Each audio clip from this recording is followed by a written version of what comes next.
Hi, and welcome to Talkward. I'm Marty Dundix, editor-in-chief of Weekly Humorist magazine, and this is Talkward, a fun little podcast where professionally funny people come to tell awkward and cringeworthy stories. And I'm super excited about today's guest because this is her third time on the show, and every time she's on, it's wonderful and exciting, and it's always full of interesting stories and energy, lots of energy always with this wonderful comedian, Brittany Brave. Welcome to the show, Brittany.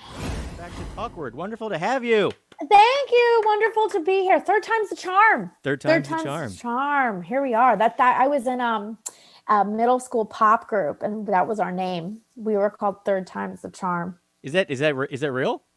Yeah, that might be my story now. Maybe I don't know. Yeah, no, but I was. Yeah. Third time's the charm. Middle school pop group for you. What was the main pop stars when you were in middle school? Was that NSYNC time? Yes, NSYNC, Beyonce, Destiny's Child.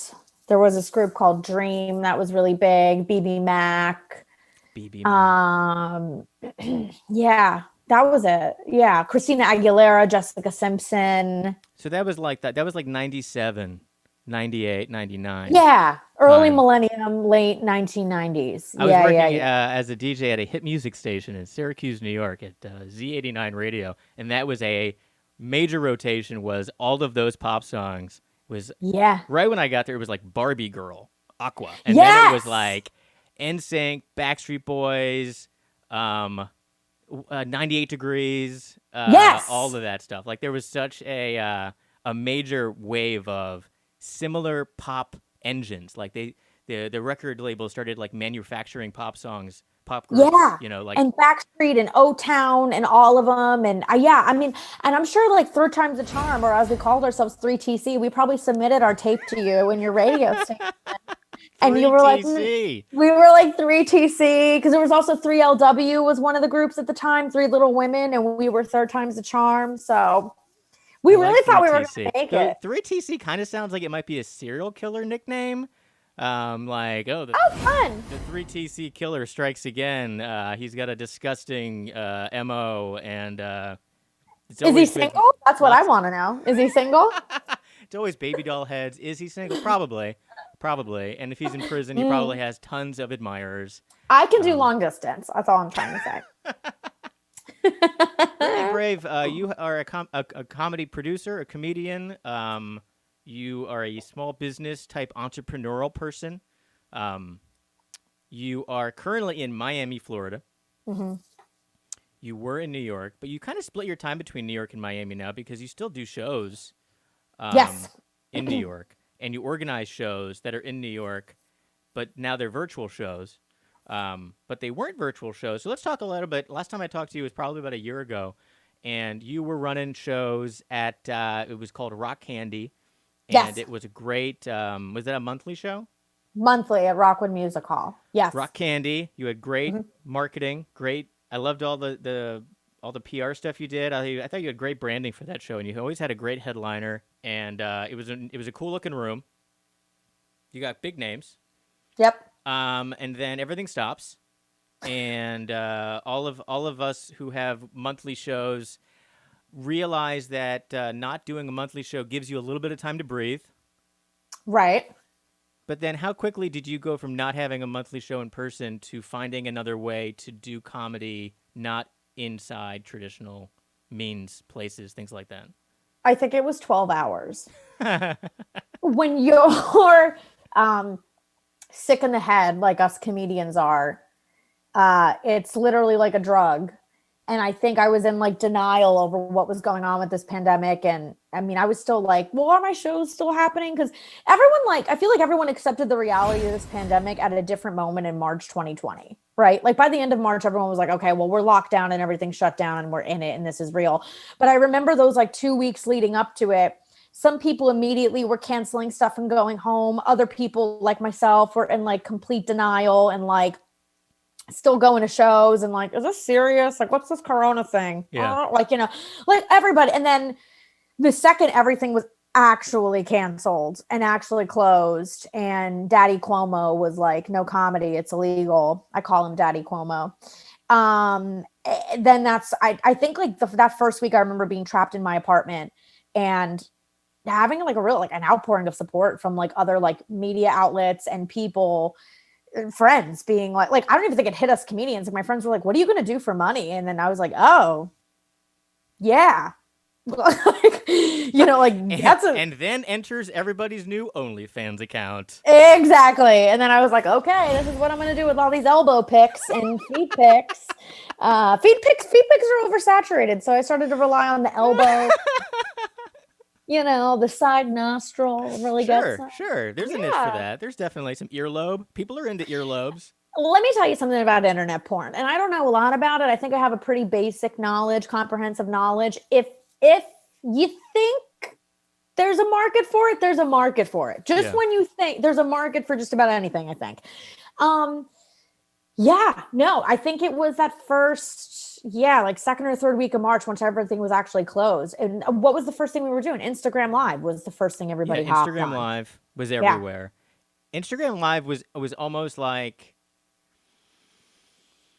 you would I watched some, but a lot of them it was accidentally going into, because you were trying to look at someone's story and then you'd accidentally hit someone's Instagram Live and you entered into a show and you want to get out as quickly as possible. But if you were like one of 4 people in the show, you had to stay. Oh, you have manners.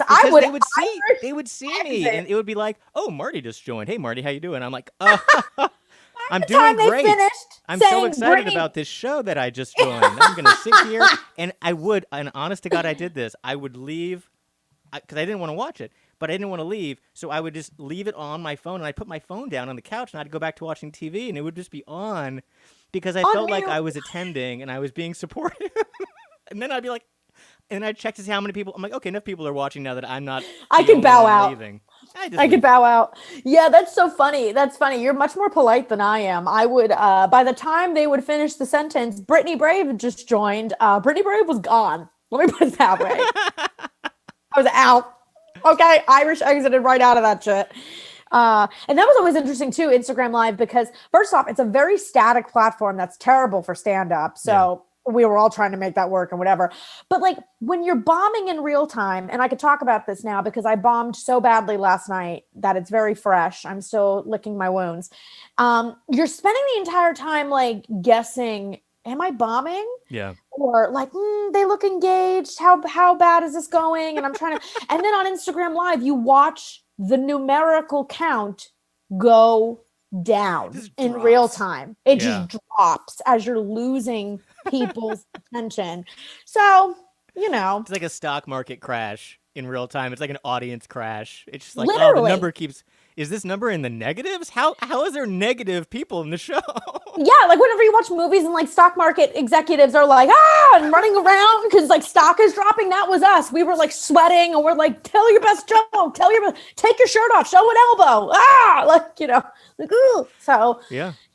But it made me tougher. It made me stronger, I think so. I think so many people are, and you've noticed it with the late night talk shows and places that used to rely on having an audience to have a reaction immediately, like Colbert or anybody that did a late night show at home.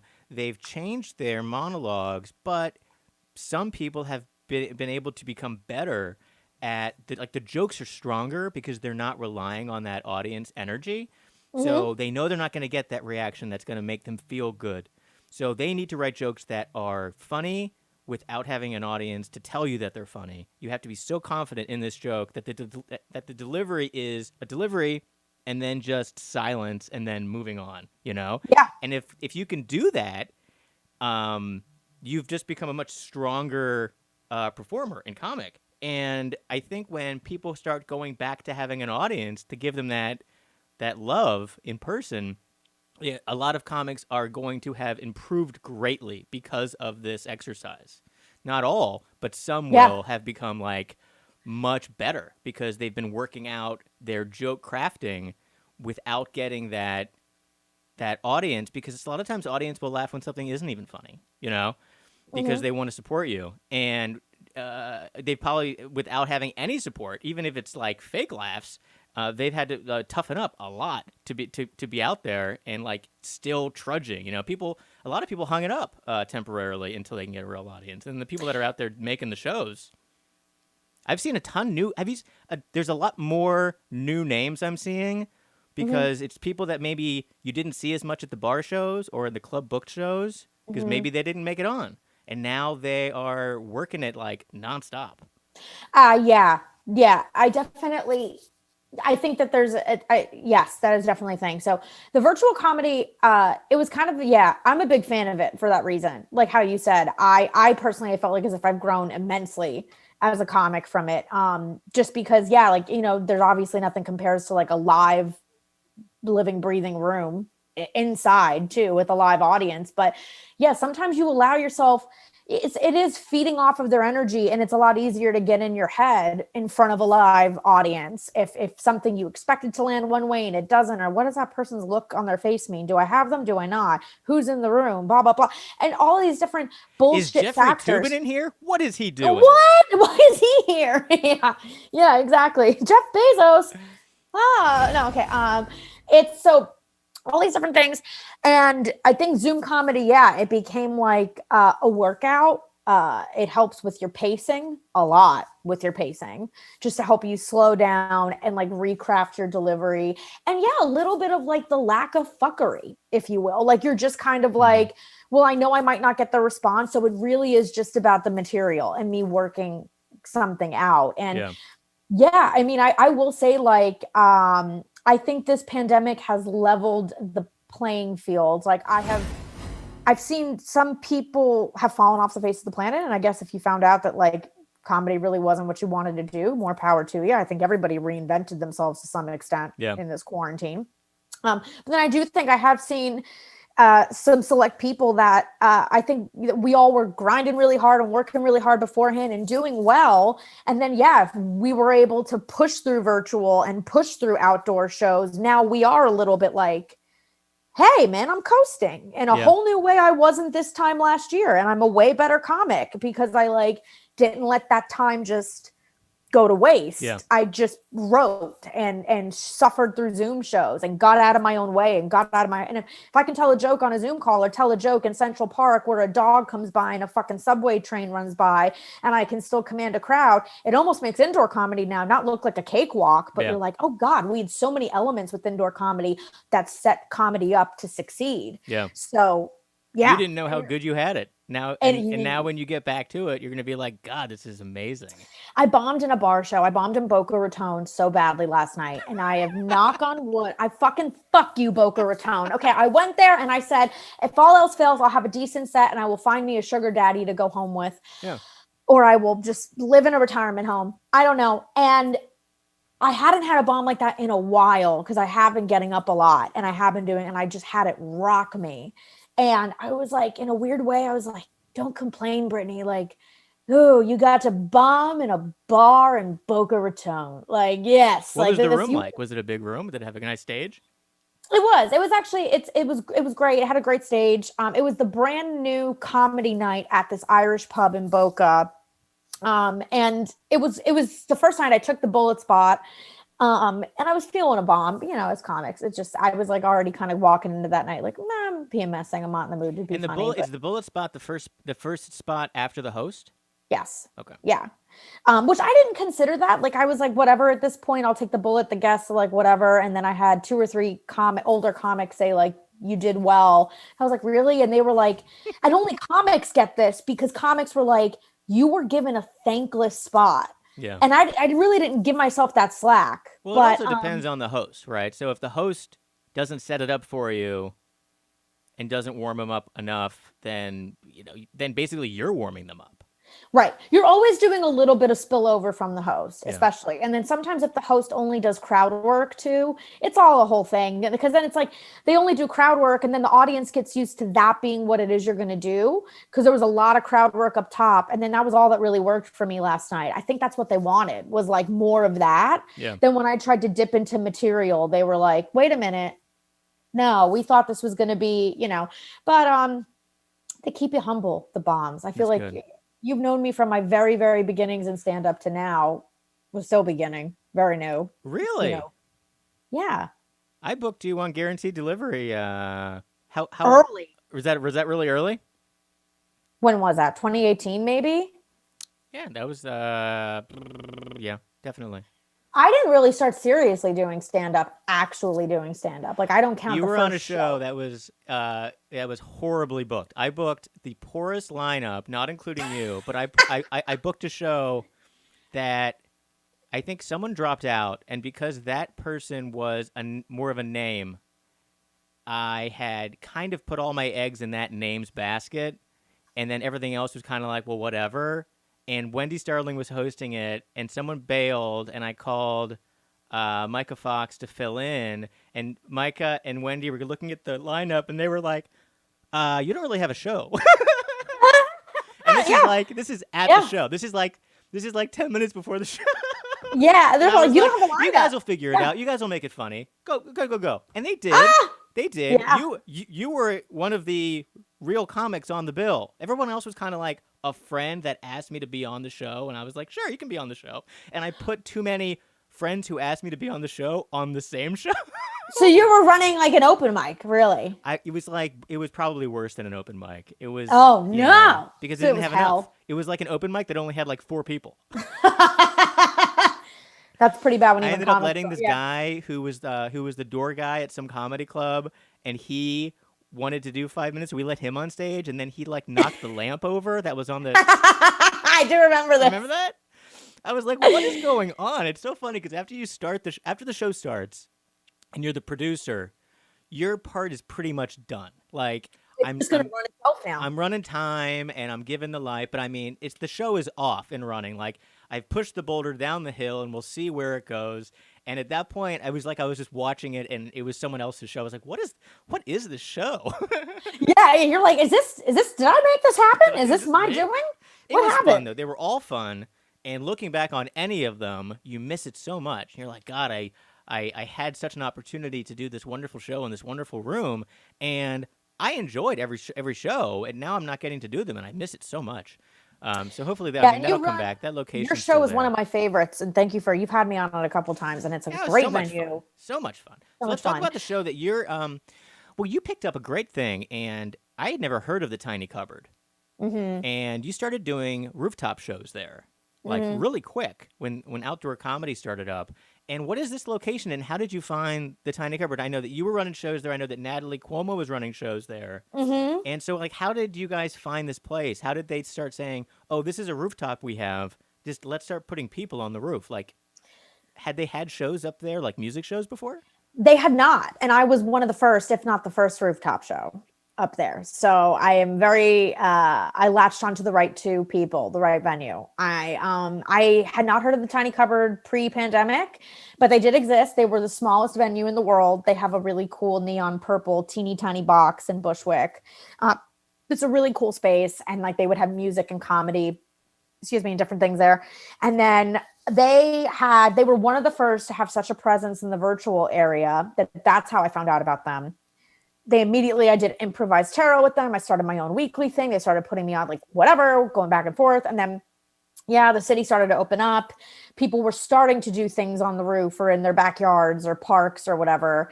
And I was talking to Matt Rosenblum and Amy Wong from the Cupboard, the two founders. And, you know, it was like, yeah, should we do something outside? And Matt's like, we have a roof. So it's really, really cool. We had JT Anderson shoot the first couple of shows, and it's really cool to look back at those early July when the energy was just raw. Everybody was pandemic bombing. Yeah. Like, you know, like, but having so much fun, like so much fun, just so happy to see each other and be able to do it again. Yeah. And it was literally like humble beginnings. Like their bar was like a leftover bottle of red wine and a couple White Claws, and like it was a mic and a PA and 20 chairs, and I think it was free. Like we just let anybody, whoever was there, we just like, God, people just listened to us, and we were all so happy to see each other. I put anybody up, people who showed up, I was like, go, Yeah. go, go, like who care? And like also the audience was like horny for outdoor activity outside of their Yeah, house. just leaving Like, the you know, house is a thrill. Like it's hard to leaving the it's hard to house. bomb when people are so starved for any kind of entertainment that their bar for being entertained is now just leaving the house. It's just leaving the house. Yeah. And a little bit of it too is like, I mean, I do feel like there was some part of, we all had to like, even you don't lose your funny in the pandemic, but you do, it's like a muscle, like anything else. Like if you have a natural knack for playing soccer, that's never going to go away. But if you don't play it for 5 years, it's going to be a little rusty when you jump back in. So I think that's what was going on with all of us. But I think also we too had to like retrain the audiences as well. Like, there was like a timid but positive energy I remember on that first rooftop show because everyone was like this, okay, we're out of the house, mask wearing, distancing, all that kind of stuff. And I think we kind of helped the audiences remember how to be comedy audience members. But yes, to your point, like once outdoor comedy took off, these audiences were rabid. They were amazing. Like they were sitting through like torrential rain, freezing cold temperatures, parks, roofs, and laughing their ass off. Like, and you were like, this is awesome. Like we've never seen an appreciation for comedy like this ever. So, and it has this amazing skyline. Like I'm looking at it on the screen right now. I'm pulling up some photos for the folks that can watch this podcast on video. It will be on video, but if you're listening on the audio version, I'll put up some of these photos on the website. But I mean, here's a great photo of Mark Norman doing a set on the roof, and the roof has this.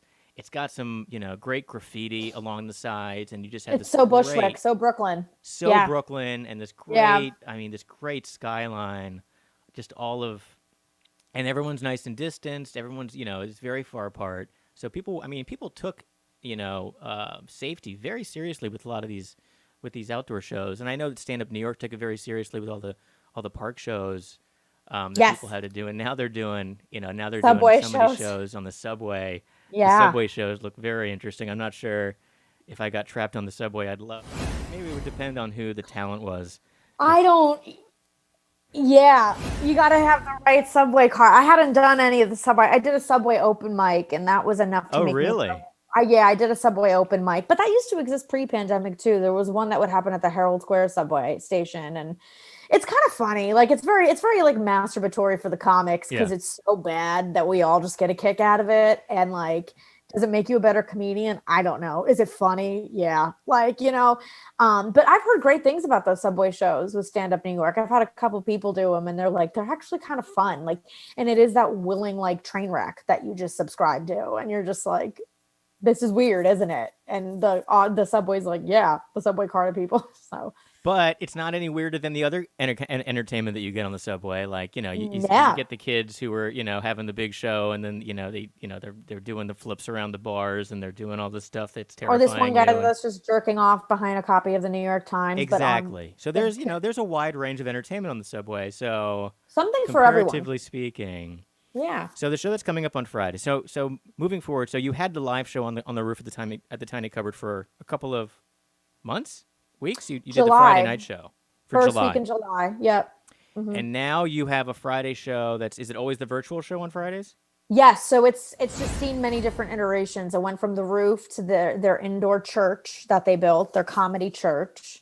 And then from there, yes, now that everything's shut back down, it's now on Zoom. Same time, every Friday, 8:30. So this is called the Friday show. I have the poster for this Friday show up on the screen, and it's the Friday special virtual room and fundraiser presented by Brittany Bray, Fridays. 8:30 on Zoom. And this is supporting Abortion Access Front. So this is a fundraising show. Yes, it is. And Liz is going to join us. The fantastic Liz Winstead she's popping in tomorrow night too. So that's going to be great. That's exciting. And who do you have? So these are virtual, and tell me about virtual shows and the Zoom shows and how those have been going. And the laughter and the technical side of Zoom. What have you learned from doing Zoom shows technically, and how have they improved since you guys started doing Zoom on stand-up? Stand-up on Zoom. Yeah. I love virtual comedy. I will say that. I am sorry. That's my parents' landline going off because I'm at home. I should answer it. Sorry, this is 1942 calling. 1942 calling. We want some of your rights back. And so I love virtual comedy. It's been a lot of fun. I've been used to it. I've done it on StreamYard. I've done it on Zoom. I've done it on a lot of different stuff. Zoom, I will say this. No shade to Zoom if the Zoom gods are listening, but I think it's one of those things that we all are embracing because it's out of convenience. it's had its awkward moments trying to navigate. And I feel like I think back to like the first few shows that we did Yeah. and not knowing you could God mute people or spotlight cameras or different views or breakout rooms or whatever. We all were just like, is this thing on? Like screaming into our iPads and laptops. And now, yeah, it's like now it's just constantly, now it can be great if you know how to finesse it, but it's kind of no different than any kind of hosting or producing a comedy show. The Like I only still thing do. that I worry about and that I'm trying to figure out, and someone, I think, you, I was talking to somebody earlier who had gone to a bunch of Zoom shows, and I think one was with Mike Birbiglia, and something that I find missing is that Twitter of laughter. You know, just that little, almost like the canned laughter in a sitcom that you get that makes you feel like that was the Little end of the laugh joke. track.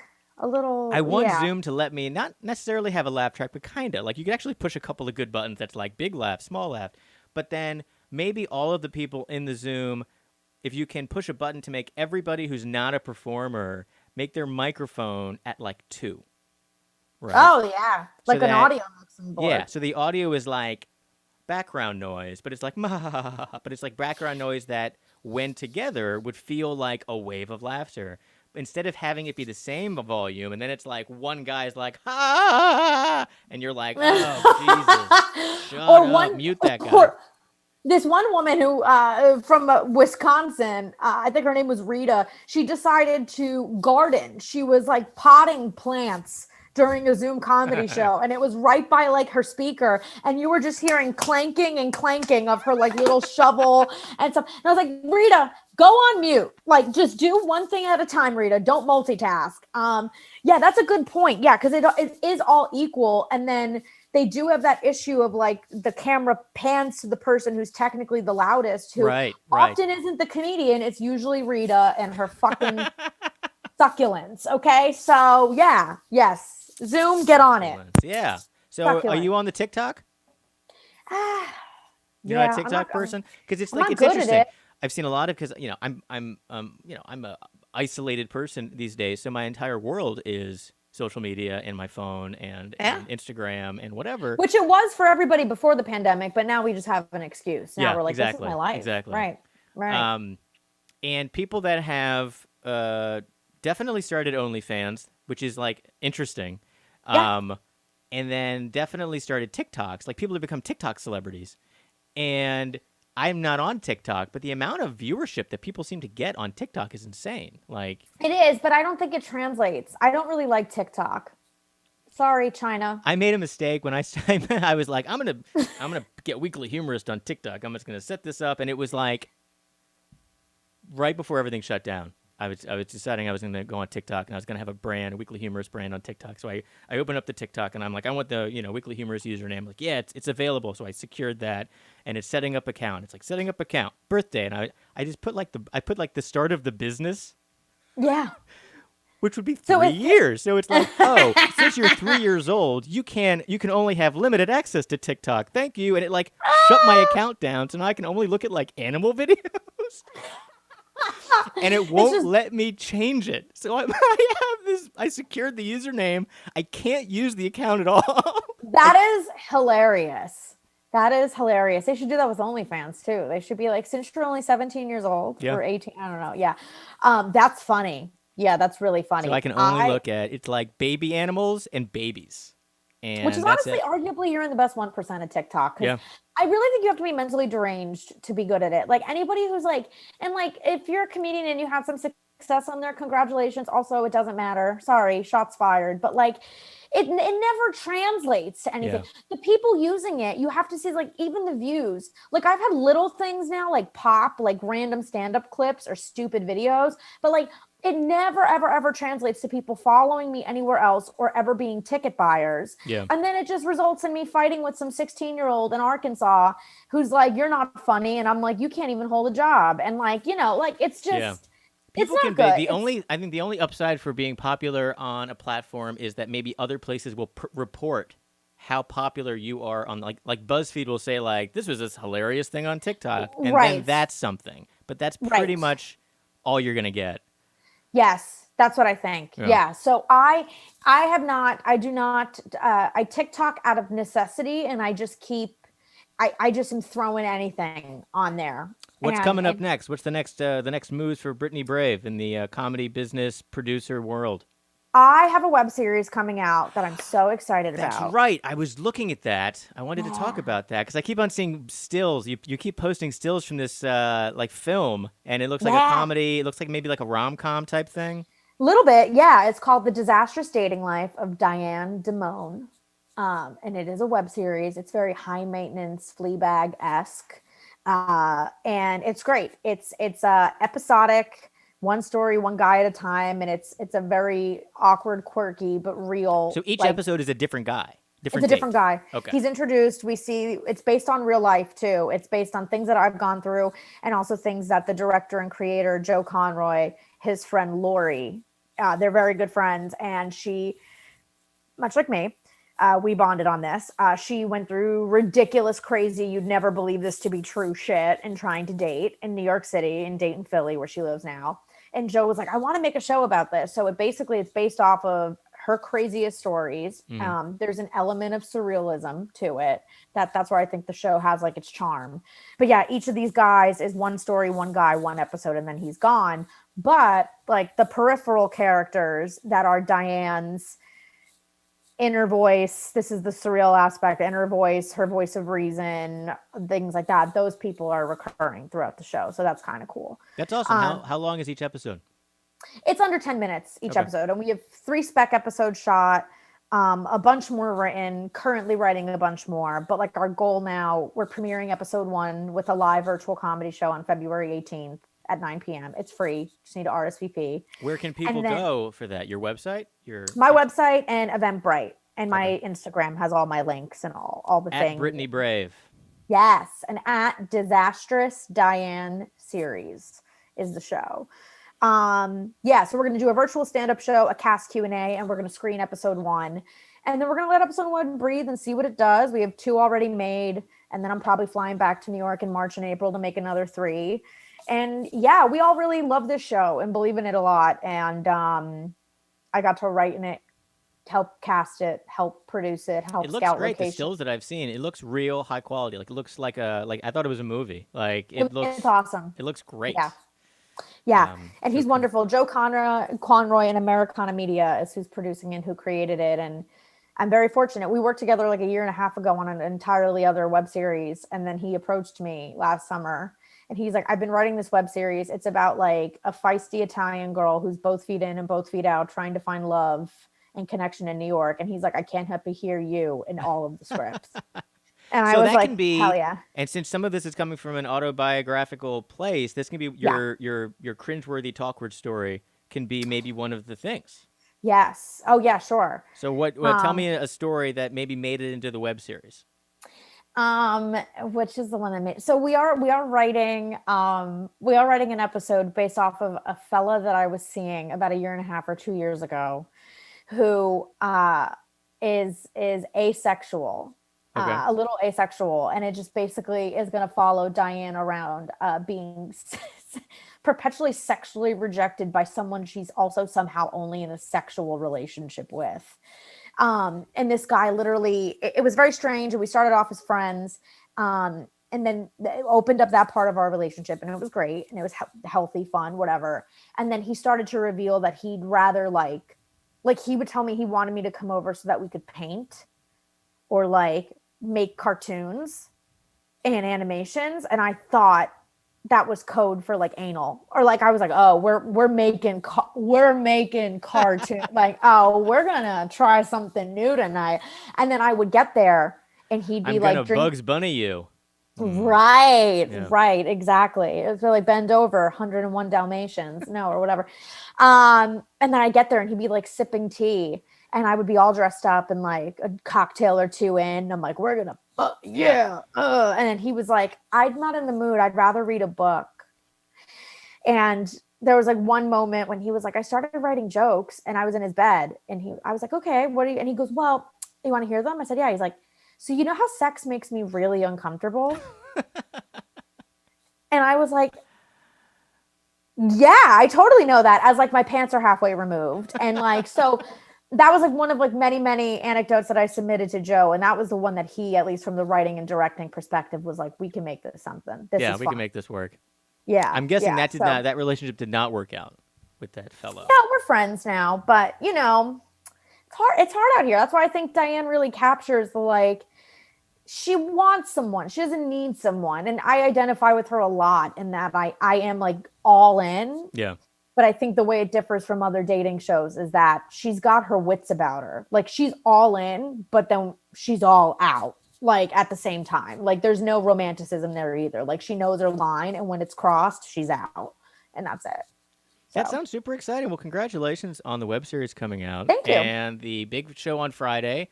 And every Friday at the Tiny Cupboard, people should go to... it's free, too. Go to the free show. Well, tomorrow's donation-based. February 5th is donation-based. But every other week is Tomorrow, free. you should pay something, you cheapskates. But then the rest of the time, totally free.